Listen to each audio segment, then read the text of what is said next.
It started small. A few weeks ago, my Amazon packages began disappearing. At first, I thought it was a delivery mix-up. Maybe they dropped it off at my neighbor's porch by accident. It happens. But when it happened again and again, I knew something wasn't right. I live in a quiet suburban neighborhood with an HOA, the kind where everyone's lawn is the same height, and the president, Karen, thinks she owns the entire block. Karen was always watching.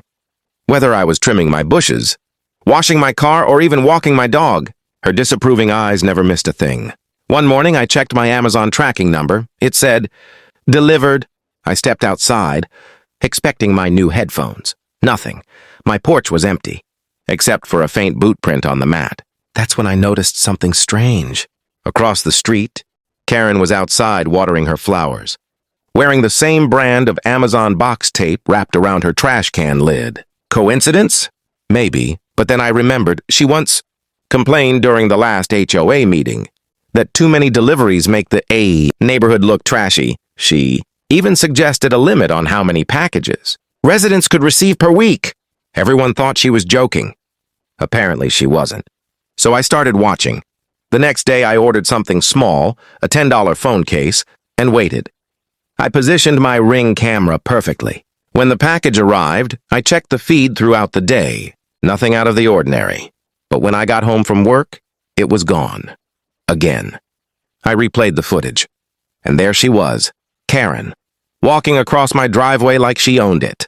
She looked both ways, glanced at my camera as if daring me, and then casually took the box. The audacity was unreal. I couldn't believe it. The HOA president, the woman who fined me for having my trash can out an hour late, was stealing my packages. I called Amazon, but they couldn't do much. The police said I needed proof of possession, so I decided to get it. If Karen wanted to keep stealing, fine. But this time, she'd regret it. I was going to set a trap, one she'd never forget. I made a new order that night. But this package wasn't going to have headphones or a phone case inside. No, this one was custom built for Karen. I spent the next evening engineering my revenge. If Karen wanted to play games with my deliveries, I was going to make sure she learned what porch piracy really costs. I started by ordering a few cheap items, nothing valuable, just enough to make it look like a normal delivery. But inside one of the boxes, I planted a little surprise. I bought a small motion-activated die pack from an online prank store, the kind used to mark thieves, with bright blue paint. To make it more convincing, I stuffed the box with old paper and sealed it up carefully. The package looked totally ordinary. Then came the decoy setup. I mounted a second hidden camera under the porch light, angled directly toward Karen's house this time. The Ring camera would catch the theft, and the porch cam would catch her reaction afterward. Double coverage. No excuses. The next morning, I made sure the trap was set. The fake Amazon box sat on my porch like bait. I even added a Prime sticker to make it authentic. As I left for work, I waved at Karen, who was, as always, standing outside pretending to sweep her already spotless driveway. She gave me that tight, nosy smile. I smiled back, knowing something she didn't. Hours later, I checked the live feed from my phone during lunch. The street looked quiet. Until around 2:47 p.m., that's when Karen appeared on camera again. She looked around, left, right, then strutted straight toward my porch. No hesitation. She reached down, grabbed the box, and tucked it under her arm like it was a bag of groceries, smooth, confident, guilty. The second she opened the box on her driveway, bang! The die pack exploded perfectly. A burst of bright blue covered her hands, her blouse, and part of her hair. She screamed so loud my camera mic actually peaked. I nearly choked on my coffee watching the footage. Her reaction was priceless. She ran in circles for a moment, waving her stained arms, yelling something about chemical attacks and calling the HOA security. She had no clue. She'd just been caught in 4K. That evening, I returned home and casually checked my porch. The empty space confirmed it. She'd taken the bait. I checked the footage again, saved both camera angles, and uploaded them to a secure drive. Tomorrow is HOA meeting day, and I already knew exactly what I was going to show everyone. Karen thought she was untouchable. She thought she could hide behind her HOA title. But by tomorrow night, the whole neighborhood would see the real her. HOA meeting night felt like stepping into a courtroom. The community center was packed, folding chairs lined in neat rows, fluorescent lights humming, and the familiar stack of HOA agendas on the table. People murmured about sprinklers, holiday lights, and Mrs. Patel's begonias.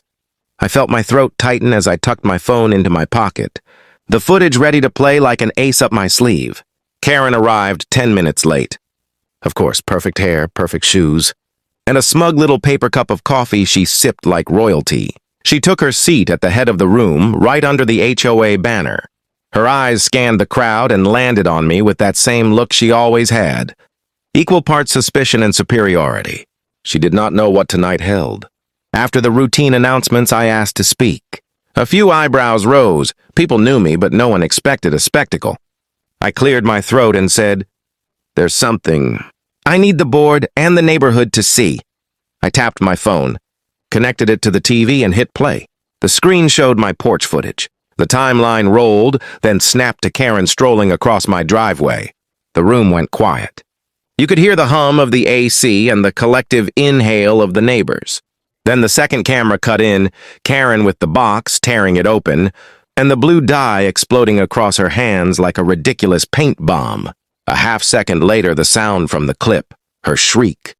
The clatter of ceramic, her frantic yelling, filled the room. People gasped, some laughed, some sat stunned. Mr. Lee, from 2 houses down, shook his head and muttered, "Unbelievable." The treasurer's jaw dropped. A kid in the back actually burst out laughing. Karen's face completely changed.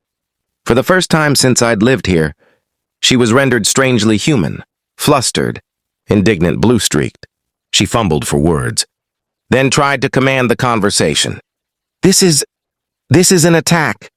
Someone is harassing me."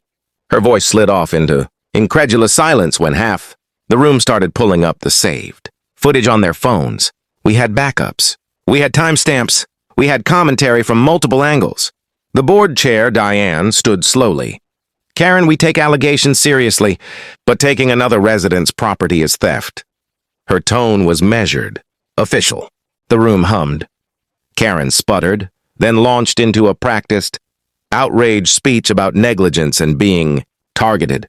But the dye on her hands and the timestamps didn't listen to her. They spoke louder than her words. By the end of the night, something shifted. The board opened a formal complaint. Several neighbors filed witness statements corroborating seeing Karen near other porches. Someone pointed out the tape on her trash can a month earlier. Karen's defenses crumpled like brittle paper. She tried one last move, threatened legal action, and claimed defamation. The attorney on the board advised calm. Evidence changes conversations. We had evidence. She left that night with the morning after the HOA meeting, the neighborhood group chat exploded. Screenshots of Karen's blue-handed moment spread faster than wildfire. Even people who missed the meeting saw it before breakfast. Someone had turned the footage into a meme. Choke Karen, defender of packages. Another added dramatic slow motion and music. Karen tried to fight back. She sent a long, angry email to everyone in the HOA, calling me a cyberbully and claiming she was set up. She even hinted that she'd contact her lawyer, but the evidence was too strong. The timestamps, the cameras, and the dye still on her porch told the truth. Within days, the board took action. Karen was suspended from her position as HOA president pending investigation. The police were also notified, but not by me, but by another board member who realized some of their deliveries had gone missing too. Turns out Karen had been doing this for months. Every time a neighbor's package went missing, she'd find it a few days later and return it, claiming it had been misdelivered. Only now did everyone see what was really happening. For a while, things got tense. Karen avoided me completely. She started parking her car at the far end of the street, kept her blinds shut, and stopped attending meetings. I figured that was the end of it. Lesson learned, justice served. But one afternoon, a small envelope appeared on my porch. No stamp, no name, just my address written in shaky handwriting. I opened it cautiously. Inside was a short note. I was wrong. I shouldn't have taken anything that wasn't mine. I let my anger control me. Please stop sharing the video. There was also a $50 gift card to Amazon. I stared at it for a while. Maybe it was guilt. Maybe it was embarrassment. Either way, I didn't post her name online. and I didn't share the video beyond the HOA group. Sometimes public humiliation isn't the same as closure. A few months later, the HOA elected a new president, Mr. Lee, the same neighbor who had shaken his head that night in disbelief. Things calmed down. Packages stopped disappearing. The neighborhood actually started feeling like a neighborhood again. As for me, I still order online, but now my porch has 3 cameras. 1 visible, 2 hidden. Not because I expect trouble, but because I've learned something. Some people need boundaries you can literally film. Every time I walk past Karen's house, I notice her garden. She's still out there sometimes. Watering flowers, pretending everything's normal. The dye's long gone, but the memory isn't. And honestly, that's the best revenge there is.